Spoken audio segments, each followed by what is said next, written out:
तो फिर आइए अवतारों की आज गणनाएं करते हुए, अवतारों का चिंतन और मनन करते हुए आज भगवान के अवतारों में हम लोग प्रवेश करेंगे। और वह अवतार भगवान के वह अवतार हमारे और आपके शरीर के अंदर में कैसे हैं, किस प्रकार से हैं, और हम उन अवतारों का दर्शन किस प्रकार से कर सकते हैं, इसके ऊपर हम लोग आज चिंतन करेंगे। तो भगवान का बड़ा सुंदर कहा गया है कि जग्रहे पौरुषं रूपं भगवान महदादिभिः संभूतं षोडश कलमादौ लोकस्य सूक्षया।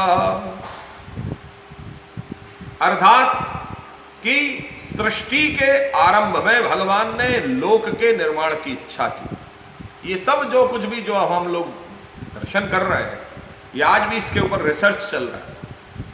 और इस रिसर्च में ये चल रहा है कि ये संसार बना कैसे। ये अभी बीच में पीछे आप लोगों ने एक, पता नहीं आप लोगों ने सुना या नहीं सुना, the God particle. God particle के माध्यम से वह लोग ये निश्चित करना चाह रहे थे कि संसार बना कैसे। उन लोगों का मत था कि जब सारे एटम्स जो सारे तत्व टकराए होंगे तो उनसे इस सृष्टि का निर्माण हुआ। लेकिन हमारे यहाँ पर इसने कहा, श्रीमद् भागवत में बड़ा सुंदर लिखा गया, स्वयं वेदव्यास जी महाराज ने लिखा कि सृष्टि के प्रारंभ में भगवान ने लोक के निर्माण की इच्छा की। और फिर क्या किया, बोले इच्छा होते ही उन्होंने महतत्व आदि से निष्पन्न पुरुष रूप को ग्रहण किया। एक पुरुष का उन्होंने स्वरूप निर्धारित किया, उसमें 10 इंद्रिय, 1 मन और 5 भूत,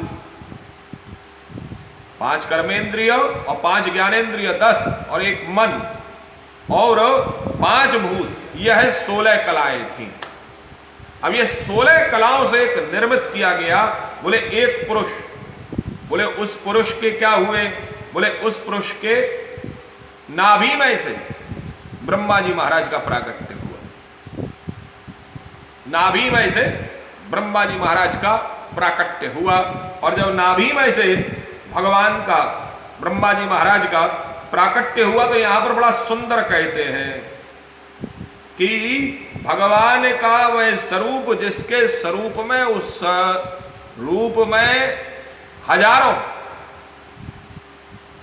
उस रूप में हजारों पैर हैं, हजारों जंघाएं हैं, हजारों भुजाएं हैं और हजारों मुख है। अब वेद इसका क्या कहता है, देखिए वेद कितना सुंदर इसका निरूपण करता है कि सहस्त्र शीर्षा पुरुषा सहस्त्राक्ष सहस्त्रपाद। वेद में उसका वर्णन हो रहा है, और वर्णन में वह अपने स्वरूप को प्रकट कर रहा है।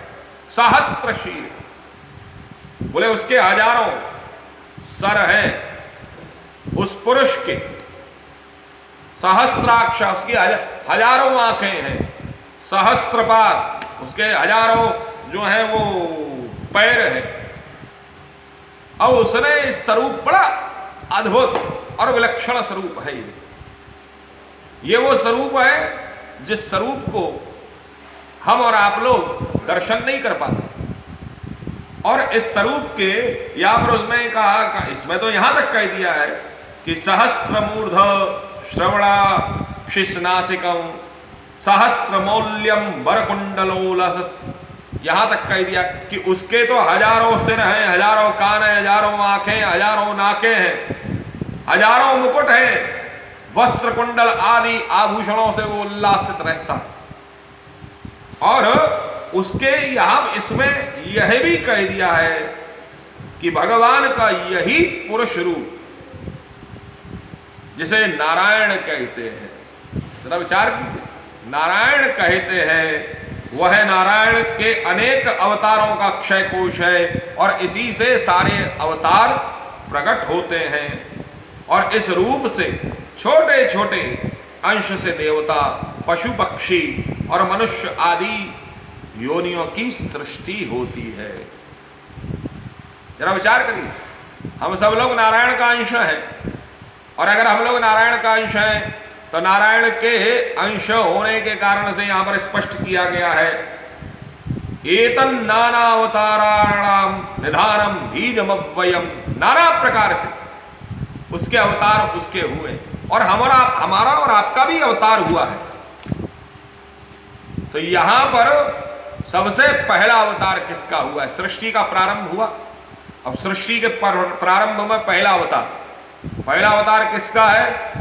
कि स एव प्रथमं दैव कौमारं सर्गमास्थिता चचार दुश्चरं ब्रह्मचर्यमखंडितम्। बोले पहला अवतार हुआ भगवान का कौमार सर्ग में। कौमार सर्ग में भगवान ने पहला अवतार किसका लिया? बोले सनक, सनंदन, सनातन और सनत कुमार जी महाराज का। किसका अवतार लिया? सनक, सनंदन, सनातन, सनत कुमार जी महाराज का अवतार लिया। और ये अवतार किसका है? ये अवतार है ब्रह्मचर्य का अवतार। अच्छा, पहले जब हम लोग इस जगत में आते, संसार में आते हैं, तो किस रूप में आते हैं? छोटे से बालक के रूप में आते हैं। और बालक की स्थिति बड़ा सुंदर कहा गया है। पहला जो वर्णाश्रम में भी, हमारे वर्णों के आश्रम में भी जो पहला आश्रम है, वह आश्रम कौन सा है? वह है ब्रह्मचर्य का आश्रम। एक और बड़ा सुंदर स्वरूप हमको प्राप्त होता कि यह जो 4 अवतार हैं, कौन से? सनक, सनंदन, सनातन और सनत कुमार जी महाराज के ये जो अवतार हैं, यह अवतार ब्रह्मचर्य के तो अवतार है ही हैं, लेकिन हमारे इस सृष्टि के 4 पुरुषार्थों का भी अवतार है। वे 4 पुरुषार्थ कौन कौन से हैं? धर्म, अर्थ, काम और मोक्ष।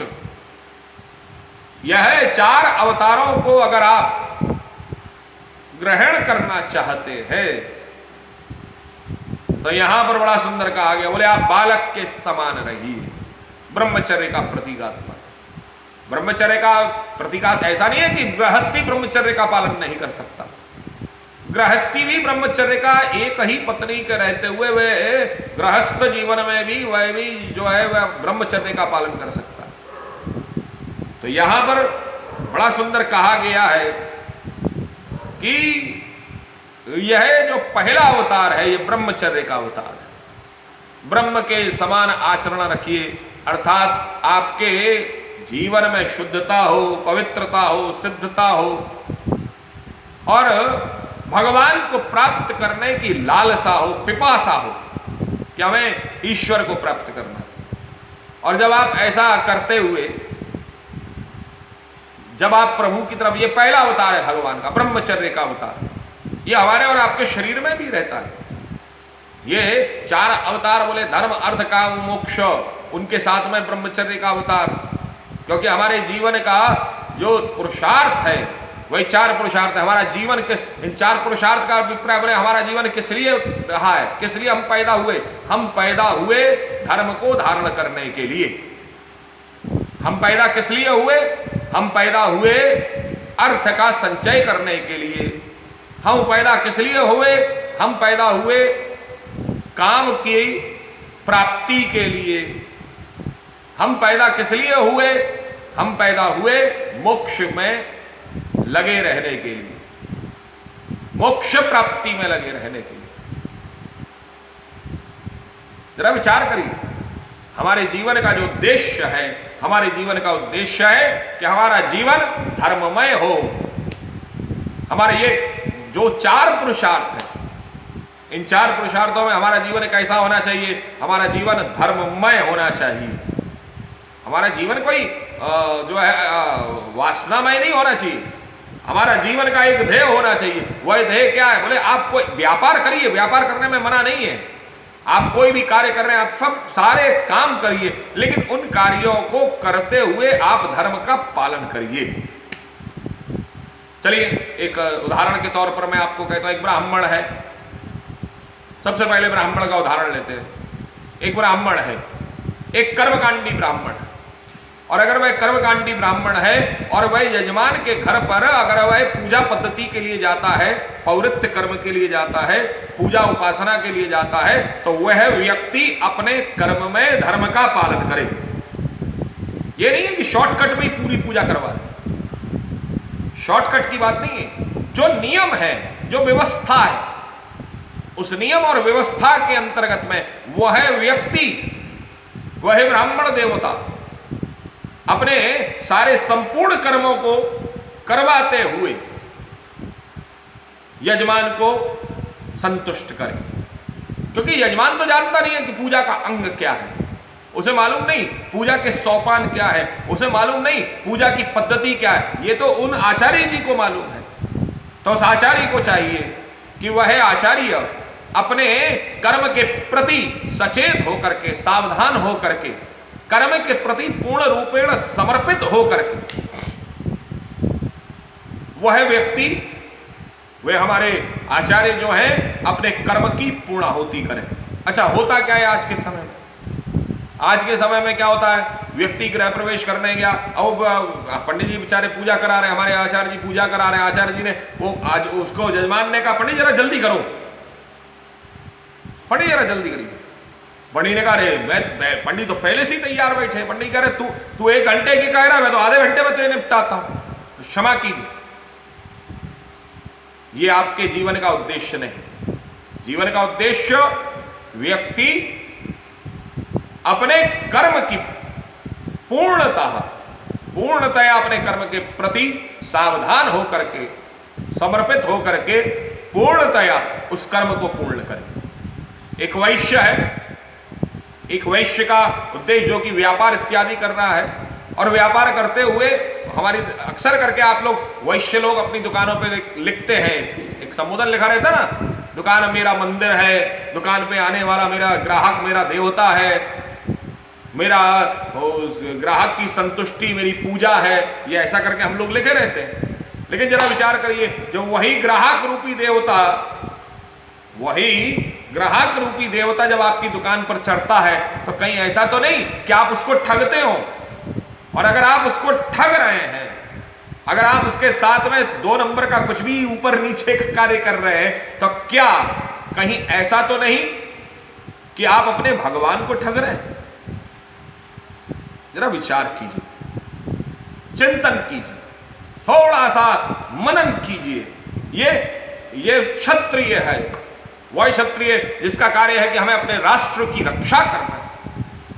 राष्ट्र की रक्षा करने का अभिप्राय हमें किसी भी रूप में हम लोग कर सकते हैं। ये कोई जरूरी नहीं है कि मैं सीमा पर जाऊं, सैनिक बनूं और सीमा में जा करके फौज में भर्ती होकर के तभी मेरे राष्ट्र की रक्षा करूंगा, या मैं पुलिस में जाऊं तभी मैं अपने देश की रक्षा करूंगा। नहीं, हम राष्ट्र की रक्षा अपने सहज स्वाभाविक जीवन में भी हम कर, कि मेरी दुकान के सामने कूड़ा इकट्ठा ना हो, यह भी राष्ट्र की रक्षा है, राष्ट्र निर्माण में योगदान है।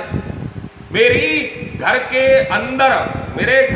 अंदर मेरे बड़ा ही सात्विक वातावरण हो, मैं घर के अंदर गाली का प्रयोग नहीं करूंगा, मैं सार्वजनिक रूप से गाली नहीं दूंगा, यह भी राष्ट्र की रक्षा का जो है, क्योंकि हम आगे आने वाली अपनी जो है वंश को, आगे आने वाली पीढ़ी को हम ये सिखाने का प्रयास कर रहे हैं कि सार्वजनिक स्थलों पर भैया गाली नहीं देनी चाहिए, थूकना नहीं चाहिए। हमको सार्वजनिक स्थलों पर हमको प्रयास करना चाहिए कि हम उनकी सुरक्षा बनाए रखें। हम कहीं किसी अपने धर्म के स्थल पर जाएं तो धर्म की स्थल की वहाँ की जो नियम है, जो वहाँ के जो व्यवस्थाएं हैं, जिस स्थल, केवल धर्म स्थल के नहीं, आप अगर किसी चिकित्सालय में जा रहे हैं, आप किसी अस्पताल में जा रहे हैं, वहाँ के नियमों का पालन करिए। आप कहीं किसी धर्म स्थल पर जा रहे हैं, वहाँ के नियमों का, यह भी रक्षा का प्रावधान है। तो कहने का अभिप्राय है कि हमारा जीवन इन 4 अवतारों में, पहला हमारा जीवन किस लिए, बोले ये 4 अवतार हमारे 4 पुरुषार्थ का प्रतीकात्मक है, ब्रह्मचर्य का प्रतीकात्मक है। आप, हमारा जीवन किसका कैसा होना चाहिए? हमारा जीवन ब्रह्मचर्यमय होना चाहिए। ब्रह्मचर्य का अभिप्राय केवल अविवाहित रहना नहीं है। भगवान राम ने भी ब्रह्मचर्य का पालन किया। भगवान श्री कृष्ण ने, जिनके 16,108 पटरानियां, जिन्होंने महारास रचाया, उन्होंने भी ब्रह्मचर्य जीवन का पालन किया। जरा विचार करिए। तो ब्रह्मचर्य का नियम ये नहीं है कि हम जो है इस हमारी शादी हो गई अब हम ब्रह्मचर्य कैसे करें, नहीं। हम किसी भी रूप में, किसी भी क्षेत्र में ब्रह्मचर्य केवल, अगर हम लोगों ने ब्रह्मचर्य को सीमित मान लिया है। हम लोगों ने ब्रह्मचर्य को यह मान लिया कि ब्रह्मचर्य सीमित है, कि ब्रह्मचर्य का मतलब है कि हमें शादी नहीं करनी है, यही ब्रह्मचर्य है। नहीं, ये ब्रह्मचर्य नहीं है। ये तो है ही है वस्तुतः, लेकिन इसके साथ में सबसे प्रमुख बात है कि इसके अलावा हमें अपने जीवन में ब्रह्म के समान आचरण भी करना है। हमें ब्रह्म के समान हमें अपनी सारी व्यवस्था भी करनी है।